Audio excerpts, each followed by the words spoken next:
All right, this is going to be unusual because with minimum weight boxing coming back with a new fighter that I was not interested in talking about, and coming down to the lines of undisputed and possibly vacating more unified titles, which will upset me in the future. And with even my new observer, as I've already went through doing 2 weeks of observer paragraphs from my own self, but we'll actually release those as soon as I can until the right time is there. But the real reason for me here is welcome to the Mr. GLOAT podcast, where we take a look at boxers and other types of stuff that does not have anything to do with boxing. But again, if Mr. GLOAT is not your content, if you don't like boxing, then you might not like this, well, stuff I'm doing. If you don't like pro wrestling or even a little bit of MMA or bare knuckle fighting, then again, this isn't for you.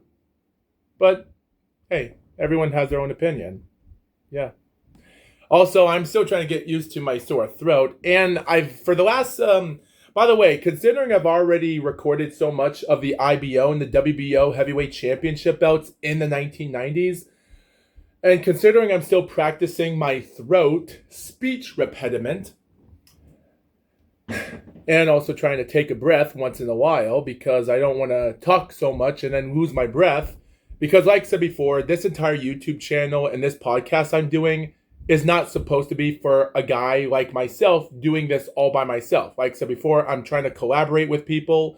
And by the way, I've also released out a link on Zoom to have an interview with Counterpunch Boxing on Kurt DeVille, giving him questions, and it's mostly like in a half an hour, but again, he hasn't responded back. So if Counterpunch, if you're watching this, I've been trying to send out information to just for you and I to have just a quick on interview, just talking about the boxing world happening and what your opinion is about this, about that, and what you think about the future, and also a couple videos I've actually recently saw what you talked about and what your opinions are. So if you're watching this, it's not bad, and I'm not trying to take a huge collaborative effort on you. It's just great to get to know you and to know other people as we speak.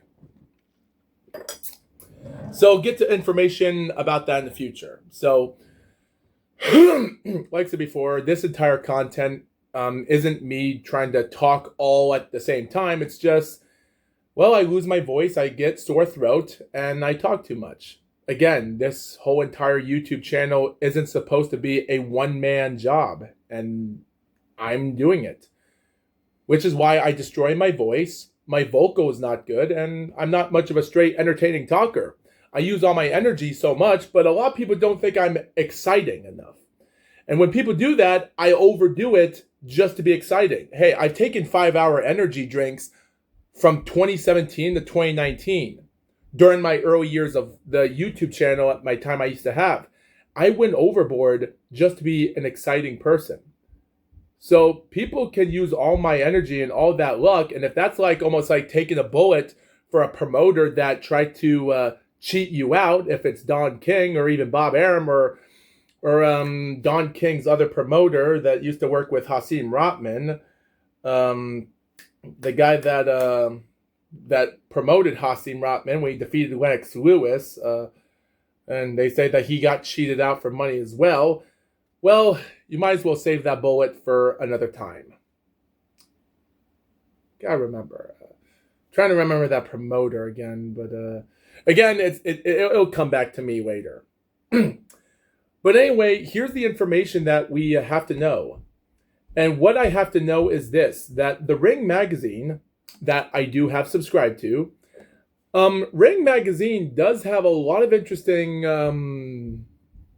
not videos, but a lot of interesting updates on their posts. And surprisingly, this is what I found that really surprised me. By the way, congratulations on Zuffa Boxing number 7, where Chris Smith went victorious against Ryan Rodzicki about a couple hours ago when they released it, after he came out with an 8th round knockout. It was a good main event for Chris Smith. Great victory for him. And if you had to look where he is rated as we speak, and if you had to look him up on Cruiserweight, if you're looking up Chris Billum-Smith in Cruiserweight in BoxRec, which I do, he is ranked number 3 in the Cruiserweight as we speak. Now, after 9 years of pro boxing at 35 years old, I've seen a lot of interesting moments. The fight might have not been that exciting because the fight was dirty. Like, Rosicki did got deducted 1 point in round 2 for headbutting, and even though there were times that Ryan did win a couple rounds, in my opinion, when he did come out and some sorts of it, like in the first round, he managed to do some interesting work. And in round 5, it looked like he was getting some stuff done and putting in some works, and a little bit of round 4, which was a close round. I don't know. It was hard for me to judge that round. So maybe 67-65 for Chris Billum. Maybe it's depending. I'd say 67-65 would have to be my score. Yeah. All in all, the entire show, can't say much about it. Like I said, I'm not going to disrespect Dana White, even though every time he goes to a press conference and goes through the boxing order and stuff of boxing, he doesn't get into details much about the promoters and such. The way he talks about boxing, and you go to press conferences to see Dana White about boxing, he's a more... it is interesting to hear him talk. And if you look up videos on YouTube of people talking about Dana White, they have a lot of interesting things to say about him. And but I'm not going to go there because I do want to give Dana White some breathing space here because he is new to the pro boxing world. This is his 7th show, after all. So I'm not going to go in and say Dana White stinks. He's a piece of crap, bald-headed waste of time. Again, maybe he might do something interesting for boxing. And what are the odds if the Zuffa Championship in 2027 might rank out maybe some other champions? It's possible. So, again, I don't want to knock him out of there yet. Maybe this world title he has might affect something for the organization and might change boxing for the better of it or for the worse. So, but we're just going to have to wait for that until the end of this year's over, and then we'll see what my opinion is then. But by the way, consider this was on Paramount Plus and United Kingdom Sky. Other fighters on the show were interesting, like Chivin Clark went on a 7th round knockout against Jack Messé, even after Clark was knocked down twice in round 4, but came back 3 rounds later to knock Jack Messé down. So, good win for him. We did have 2 guys that had 2 pro losses in their career in the middleweight. Their last fight was a loss. Lee Cutler did come out with a round 3 TKO win after Aaron Sutton actually got knocked down, but was unable because he dislocated his shoulder. Ivan Daichko, the bronze medalist for the 2016 Olympic Games, comes out and scores the first round knockout on Harvey Dykes, who was 7-0-1. Daichko wins his first fight, but unfortunately, he did not end the fight in the first round. He only went 9 more rounds against him in a 10-round fight to score a decision. And if I had to say the fight was close, well, one judge did believe that the score was 95-94 for Harvey winning the fight, while the other 2 had it 97-92 for Ivan by split decision.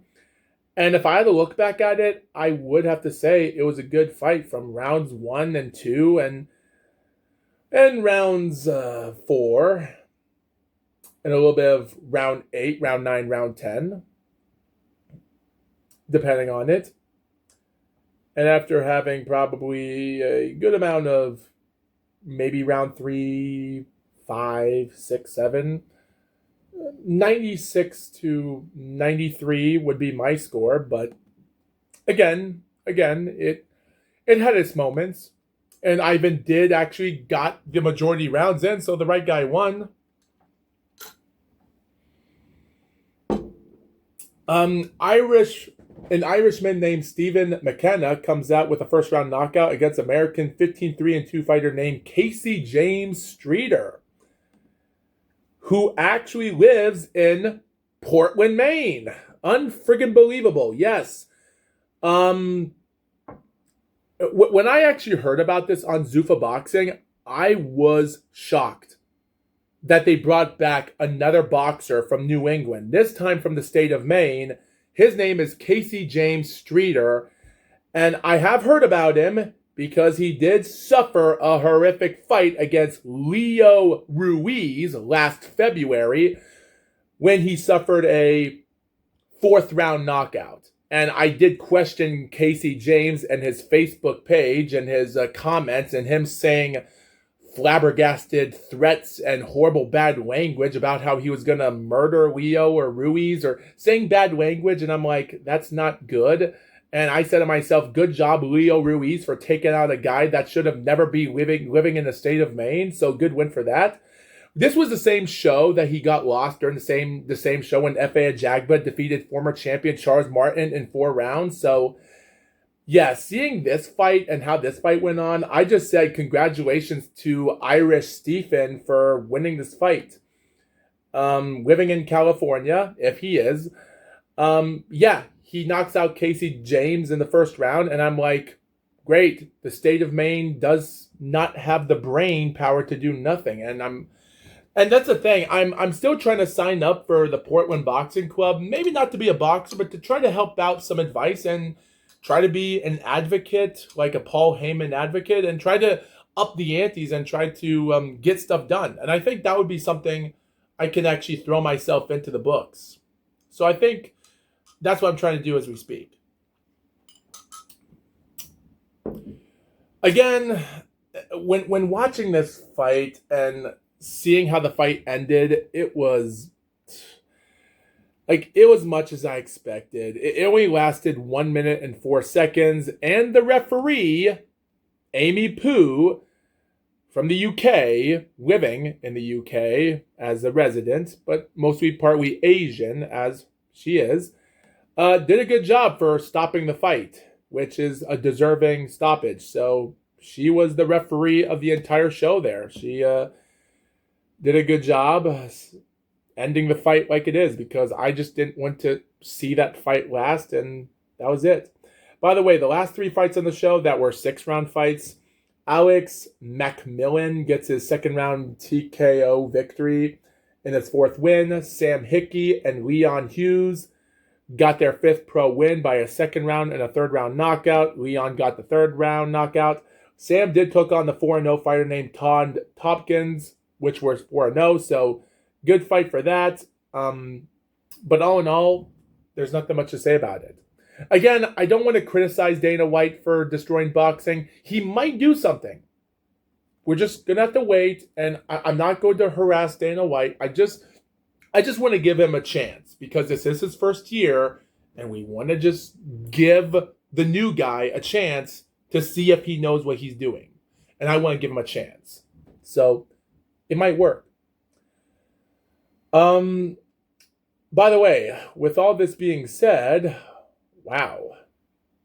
Leo Atang, future world heavyweight champion, wins early again? Leo Tang? Live on Boxing Scene today? Huh.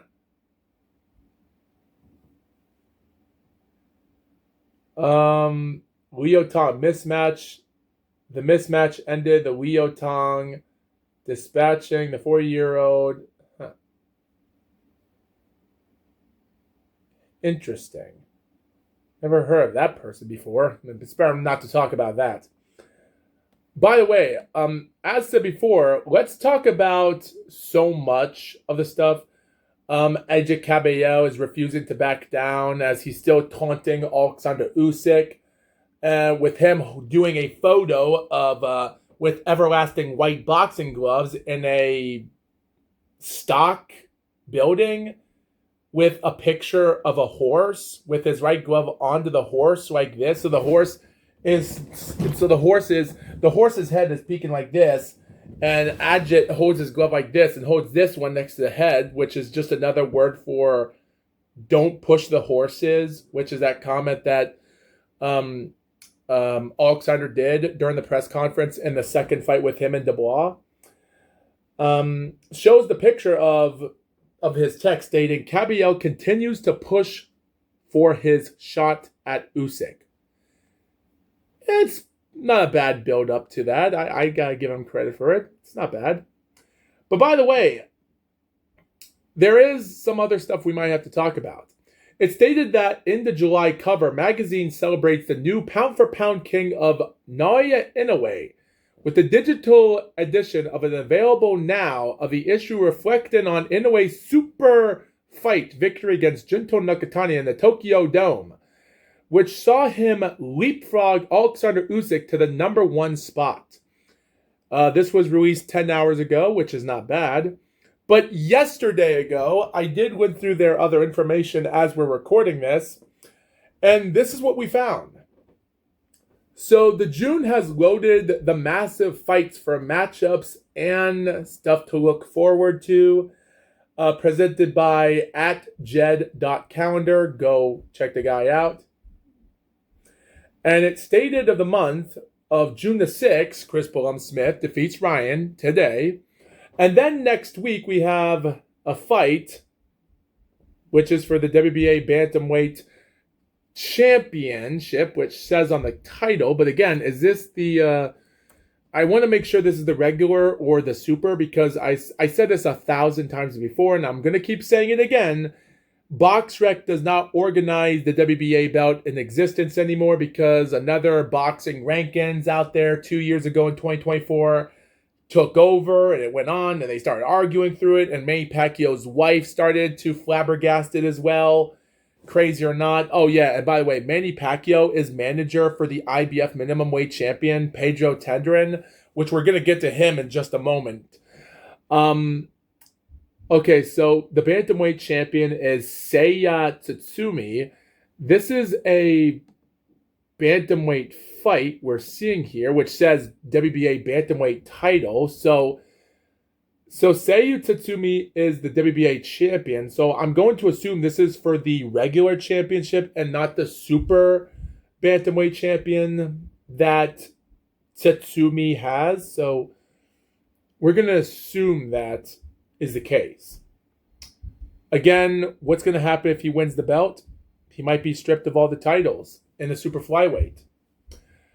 And then a week later, on June the 20th, will be the Ring Magazine WBO, WBA, lineal weight, strawweight champion, lineal strawweight champion, Oscar Collazo, defending it against another Philippine fighter. And it's not Pedro Tendrin. And it's not Melvin Jerusalem. And if it was, it wouldn't make sense because last month ago, Melvin Jerusalem lost in a rematch against a South African fighter who is now holding on to that WBC belt as we speak. Get to that moment. Let's just talk about these other last fights.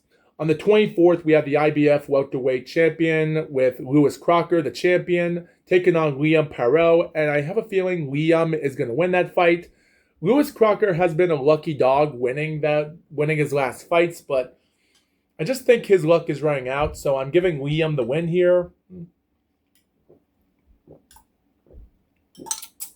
Alexander Zayas is taking on Jaron Enos 3 days later on the 27th for the super welterweight belts.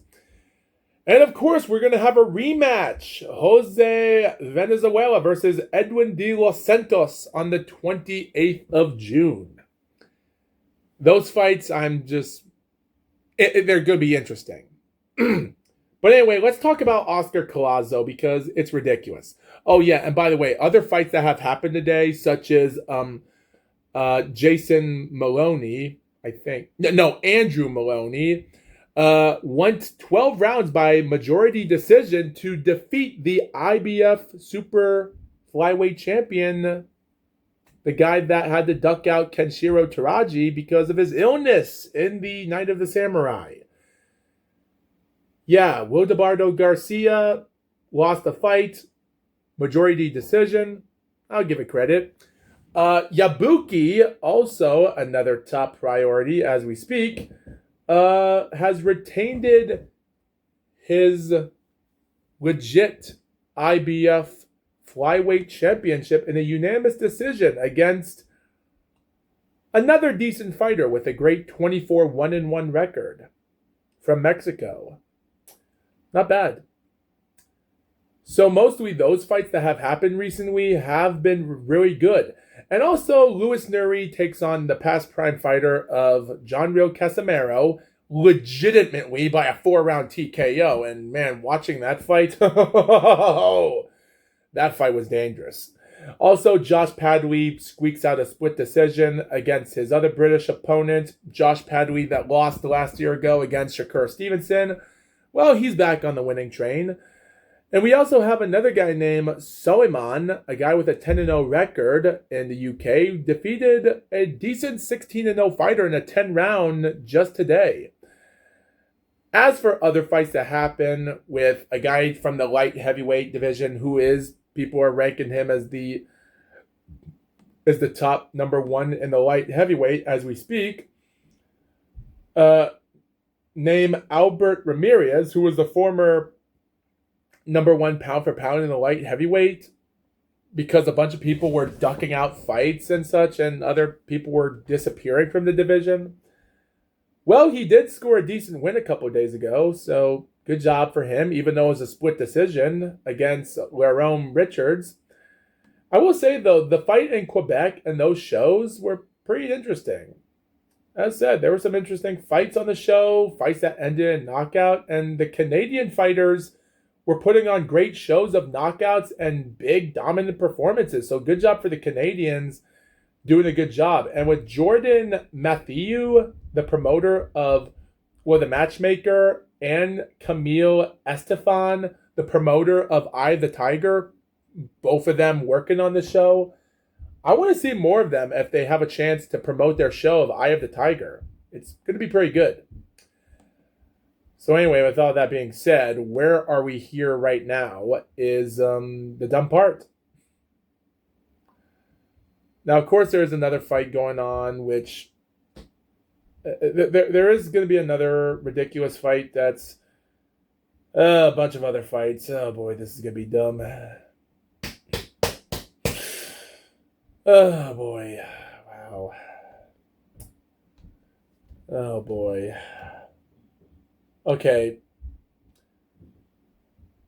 So,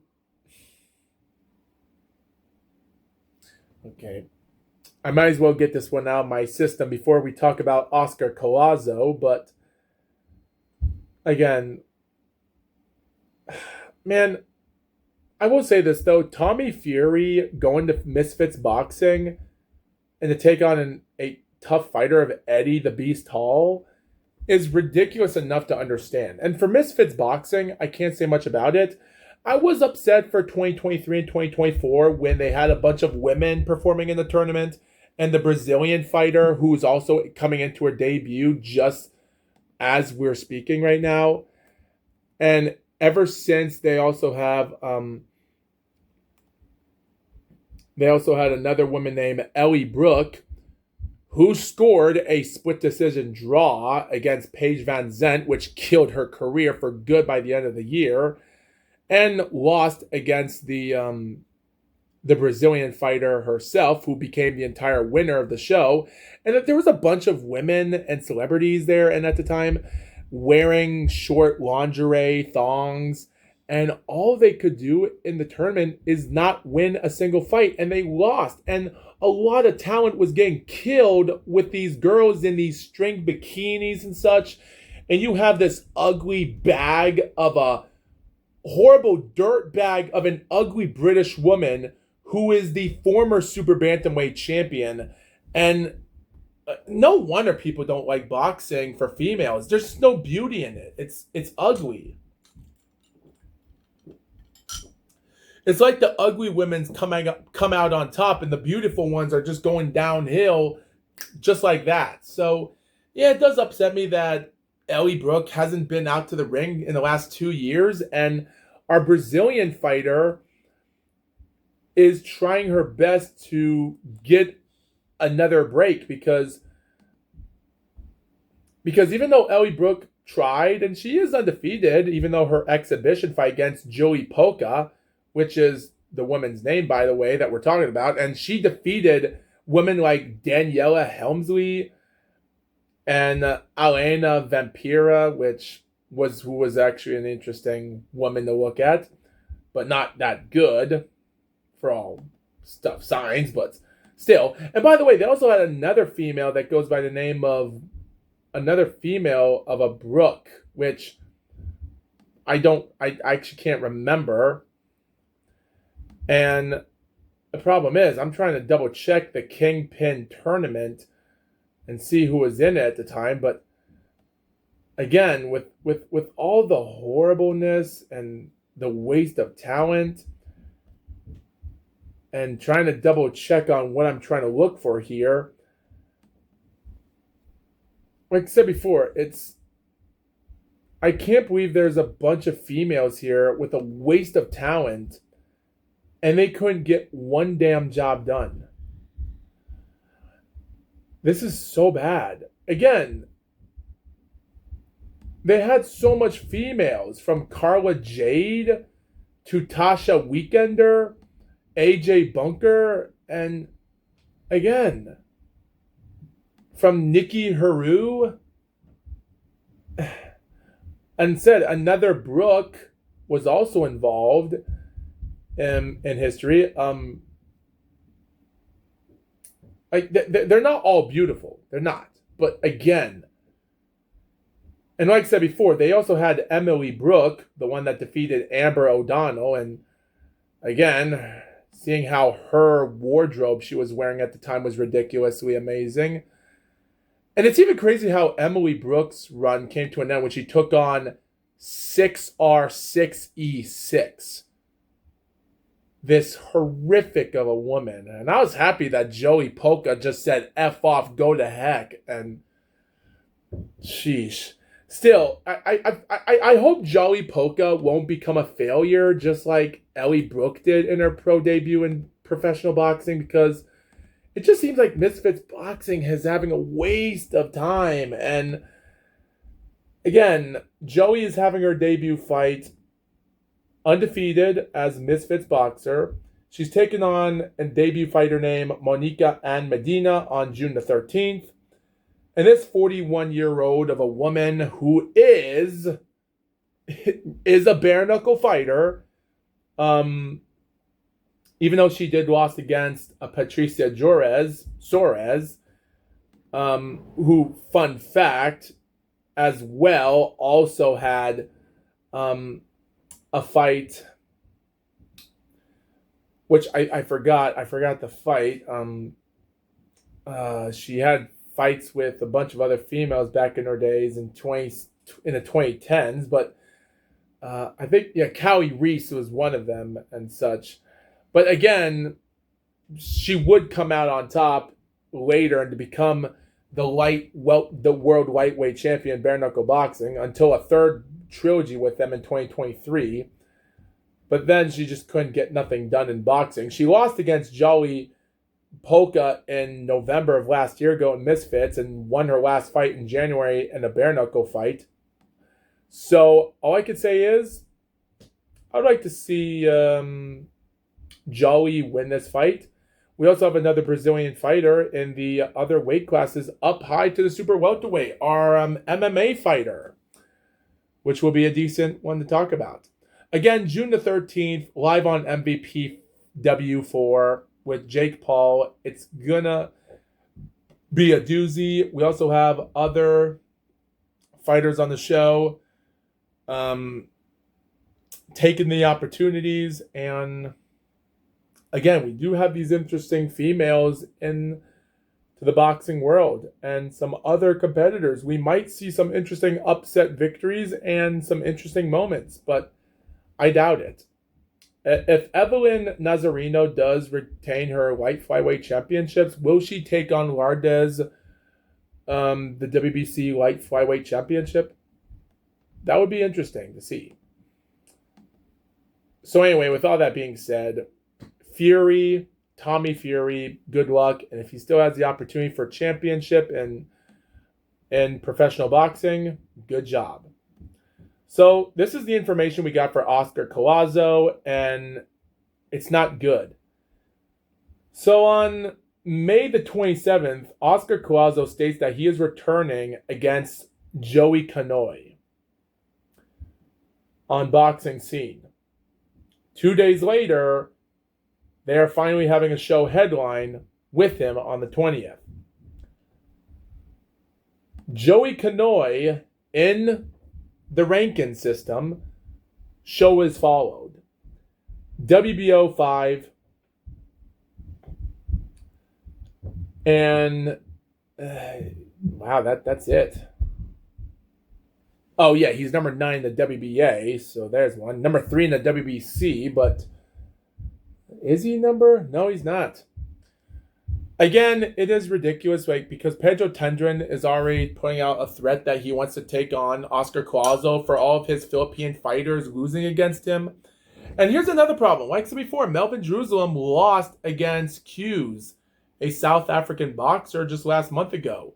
So if the Collazo fight does happen with Pedro and they do have their fight to unify their belts together and the WBC champion is a South African fighter, what's Jerusalem going to do? Are they going to have a trilogy with him or not? Or are the South African people are going to say, you know what, this might give us some money. Let's fight Oscar Collazo for undisputed. And then if that time comes, we win, we might get some big money going on.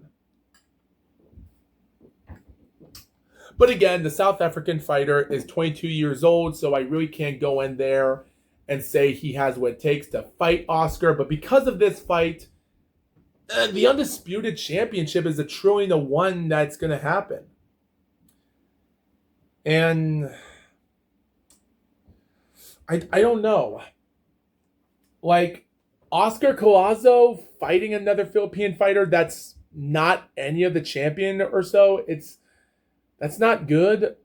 And it's great that he's still active, coming back 3 months, and he might get an easy win out of this. But again, that someone has to put it up. Like, Manny Pacquiao is promoting Pedro Tendrin, and he's doing a better job in his career winning fights after fights. So they should put the money on this fight easily. Like, they should. Like, Oscar Collazo, this should be an interesting career-defining victory for him to take on these lower weight class fighters. Oscar is a more dangerous fighter than I think. He can fight it out. And if they do fight maybe in September or October, depending if Oscar does have the energy for a third fight, and if Jerusalem and Hughes have their trilogy fight and Melvin wins, are we going to put the opportunity aside and just put these guys together for an undisputed? Yes, Melvin lost, and he lost his last fight, but again, he might have to learn his lesson a lot more about this.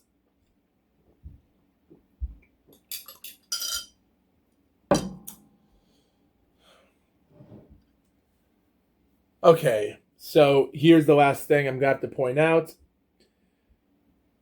So Gabriel Fundora, number 1 pound-for-pound fighter in BoxRec, as shown on the results here on the page for ratings for all pound-for-pound.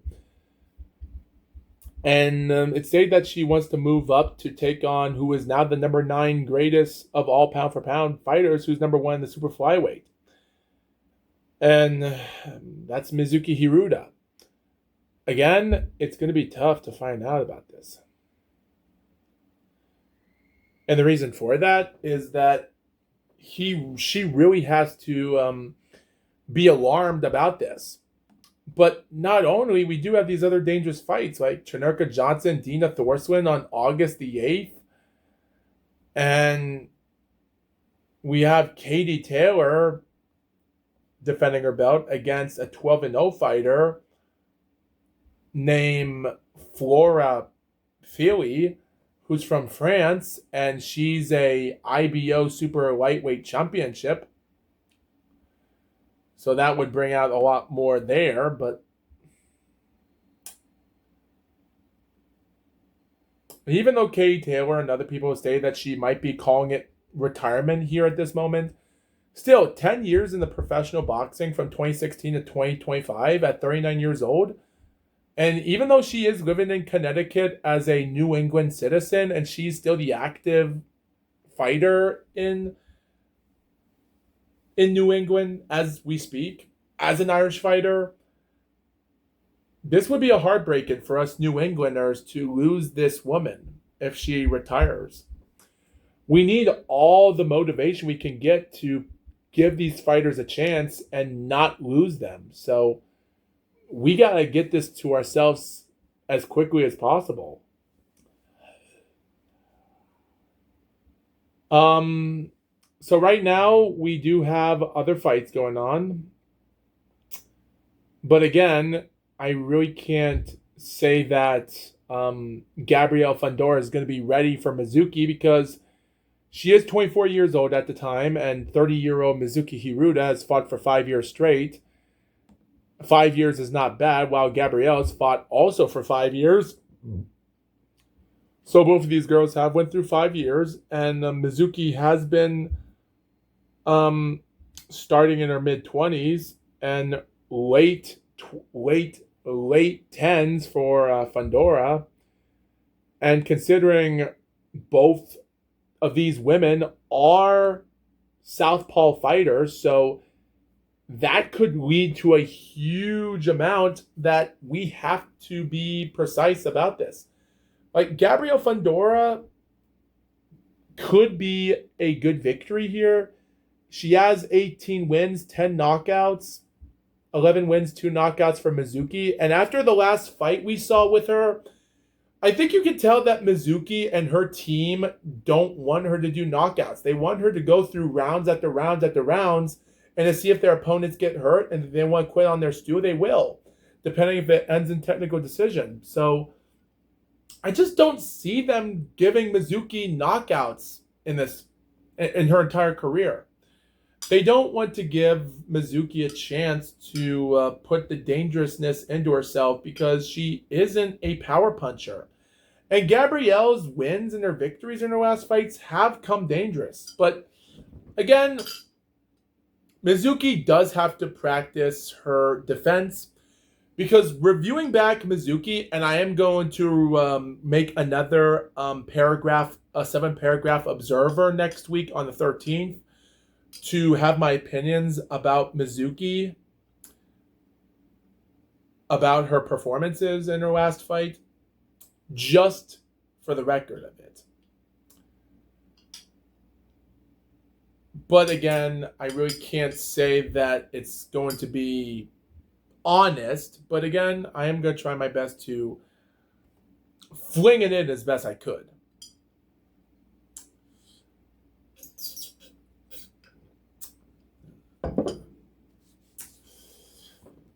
Man. Again, Gabriella, here's my opinion. Now, when looking it up on boxlive.com and typing in Mizuki Hiruta's name, the information is shocking. So it did state that Mizuki Hiruta's next fight or potential fights. Now, we already got her fights with a bunch of people here, but it does state here on potential fight. It does state here that late 2026, potentially, Gabrielle Fundora could fight against Mizuki Hiruta. And the voters, for other people, one voter did predict that Fundora will go the decision against Hiruta.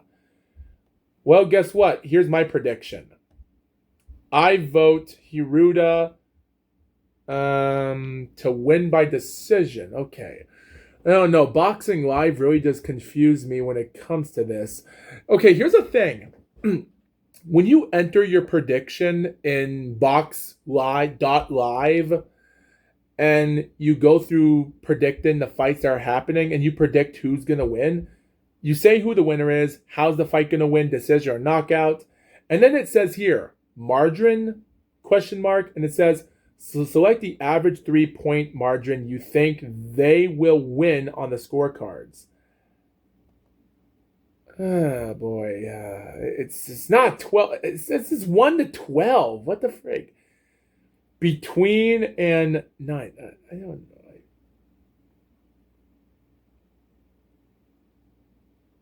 know. Is it 0 to 3? Like between 0 to 3, like 5 points for the correct margin.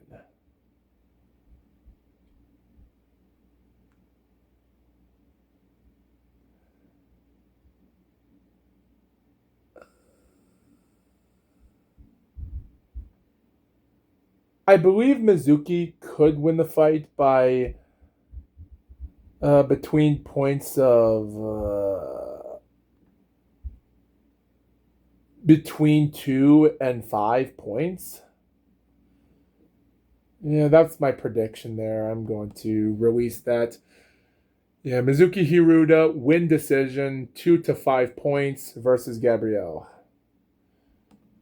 Yeah, I'm still trying to figure it out as best I could. Can't say much about it, but again. Okay, here we go. Prediction time. Share image. Yeah, thank you for very much for that, you people. Thank you. Not bad. I appreciate it. All right, good. 2 people predicted the fight, including me, and now the prediction is of the community prediction predicts 50-50, which is the way I like it.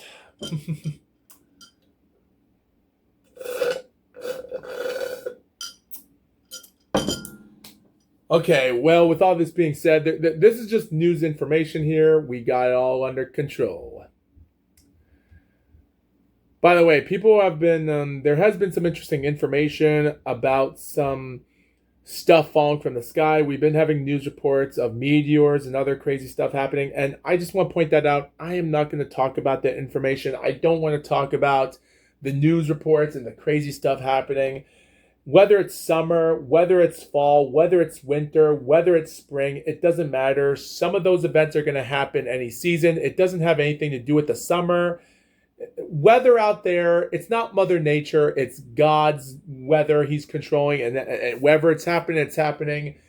We just got to expect it, but I'm not going to talk about it because I think scaring other people like that is crazy enough. And there's a lot of people that aren't religious, so I don't want to be a religious person. But if I would let you guys know. If I would ever say something religious, I would say it before I talk about it. But I wouldn't say too much about God or anything else. But I'm not going to do it now. But remember, there is one thing I will say religious. Remember those, just remember these verses. John 3:3, John 3:16. And, well, you know what?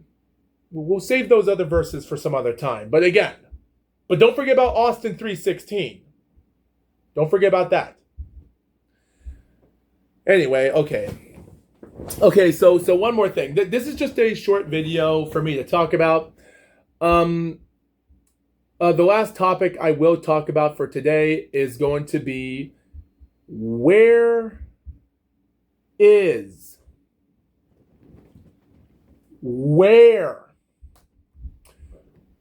are these people throwing out all this huge of lies and misinformation?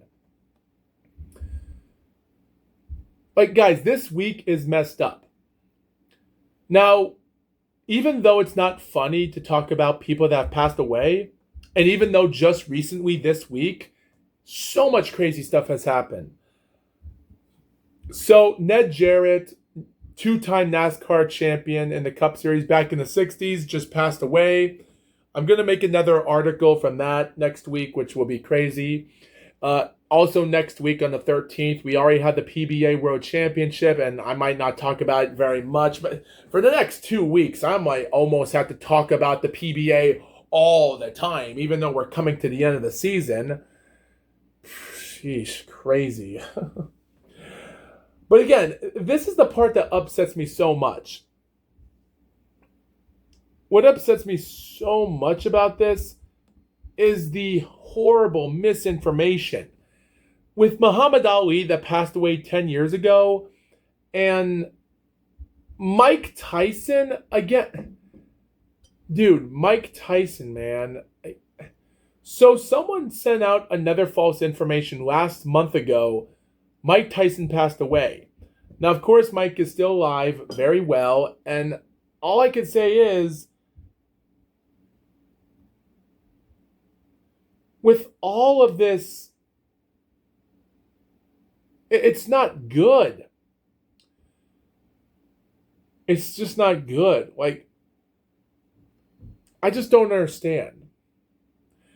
I don't understand with all of this going on, like, with Mike Tyson suffering out with so much of the internet and putting out death hoax, and Star Magazine released about the victim, and over millions of people went on Facebook and liked for Rip Mike Tyson. And when I found that was crazy.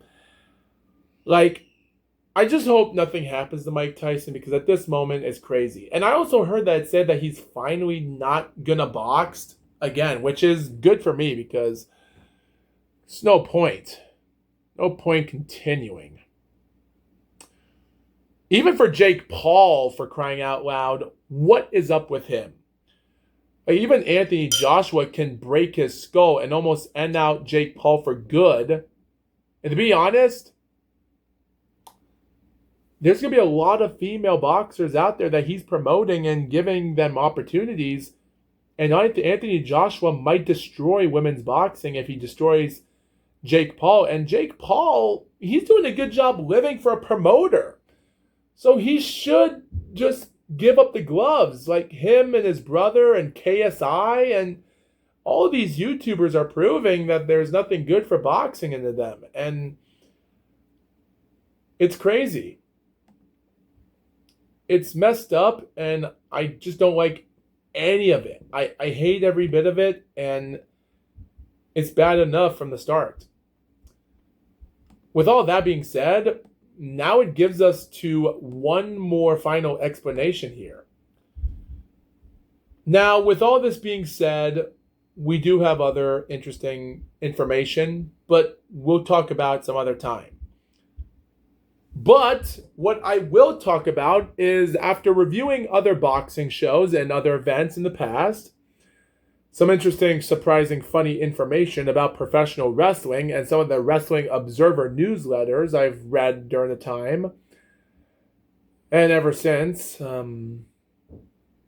crazy or not, there is some interesting information we'll talk about. And it's going to be UFC number 8. I am going to try to work up a huge appetite for UFC 8 around the time where they'll put up with the entire PBA World Championship, which will be the pay-per-view of David versus Goliath UFC 8 on February the 16th, 1966 in Bayamon, Puerto Rico. The first time they were out of the USA for the Ken Shamrock versus Leopoldo. That's going to be one interesting event to talk about, and to be honest, it's going to be a doozy. So I'm already going to review out that event and the entirety of all the final boxing fights and the craziness. And if you think I'm going to talk about the commentary, forget about the commentary. At that moment, I got tired. Like, after UFC 5 was over, I got a little bit tired of talking about commentaries and talking.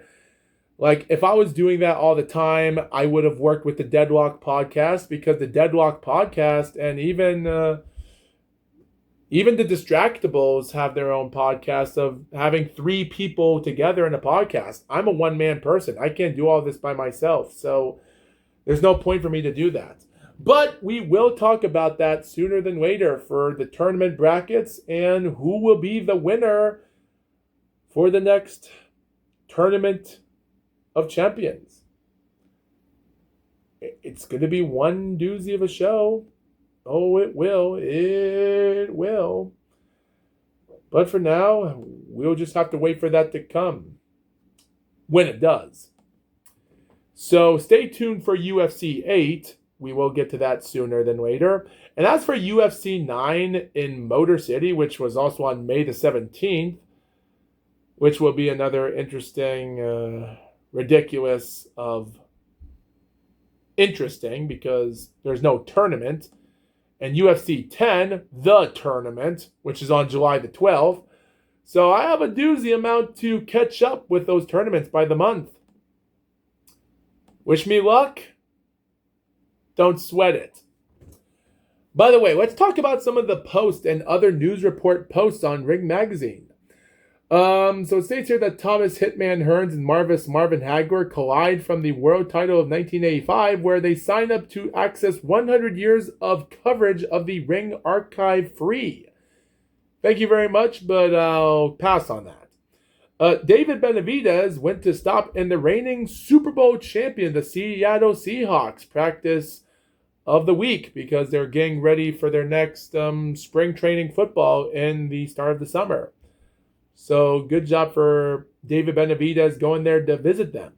As I said before, our great undisputed champ of Katie Taylor has reported, as this is yesterday ago, as stated before, yesterday ago, Taylor will defend her titles as three-time undisputed champion against Flora Pili in her farewell bout in Croke Park, Dublin, Ireland on September the 5th. So this will be her farewell. After 10 years of pro boxing, it's pretty much of a good time for her to quit at 39 years old. They've also stated that Ryan Garcia has arrived in Japan and intends to live stream a training session with Naoya Inoue. And I am going to put out an observer about that and understand my opinion. My plan in Tokyo is to get some training in with Inoue and stream it. Not good. So, good luck with that. They've also pointed out, this is what happened yesterday as well. So, Iglesias, the IBF and IBO champion, is in advance of talking to the defending IBF champion of Carlos Adams, who is the middleweight champion. That's, okay. Interesting. Ring ambassador of Johan Oradori stops Jonathan Montrell in a 4-round to improve his 18-0 record. We also have other moments with Conor Benn and Ryan Garcia, which will be another interesting fight to talk about if that fight does happen. And also 2 days ago, we also have reports that Artur Beterbiev sharing his thoughts on David Benavidez. With Benavidez, as he states, quote, David Benavidez is the kind of guy who talks a lot more than he does. His boxing is dirty, and some of his victories are certainly questionable. I agreed to fight him after his fight with Yard. Guys.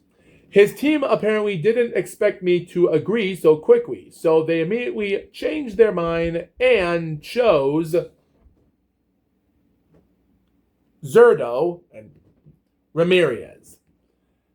Artur Beterbiev on David Benavidez via Match TV.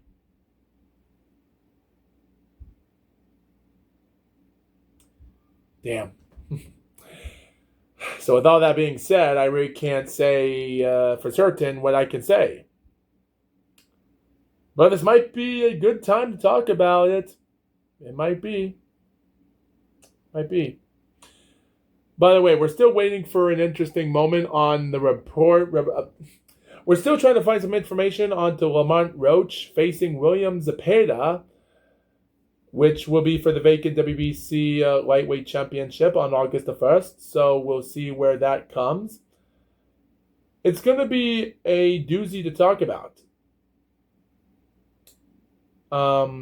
As said before, Anthony Joshua revealed that he believes he has 3 years left in boxing, which is kind of rare and ridiculous because here's something interesting. You see, Counterpunch Boxing released some really, really compelling information of Anthony Joshua. And here's something interesting. So, Counterpunch Boxing, his most popular videos can consist of whatever, but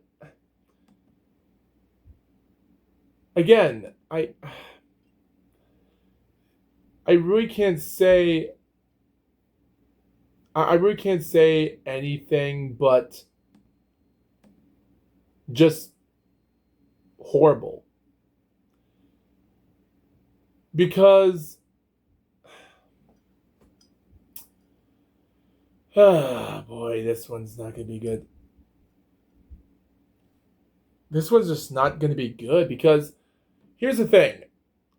5 or so years ago, Counterpunch put up a video that Anthony Joshua has 5 years left in him until he retires from boxing. Guess what?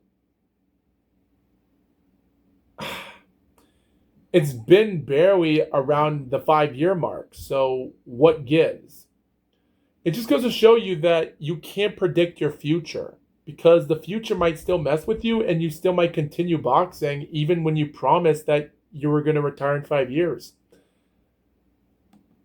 Again, I can double check everything here as best I could, and again, with all this going on, I'm trying to double check this or not, if I'm right or not, but again, oh boy, this is just so hard. Now I'm trying to find the video, but I can't, and it's just a lot of Anthony Joshua retiring. If I say Anthony Joshua retire, what does it say there? Update, no, that's 10 months ago, that's 2 years ago. Oh, okay, so here's something funny. Here's something that's a lot more shocking. I've never seen this one before. This video is called Breaking News. Anthony Joshua set to retire in 2020, to set retirement in 2 years if his health holds up. That right there is a shocker. And here's one. Yes, here's one.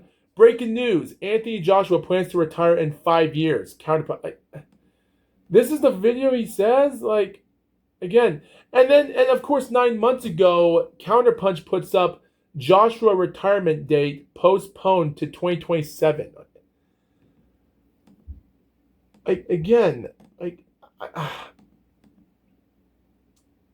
I don't like this. I don't like any of this, and it's just, I don't know. I really just can't say this is just worth it. There's nothing worth for Anthony Joshua whatsoever. Anthony Joshua is a good, tough fighter, but I just don't like this one bit.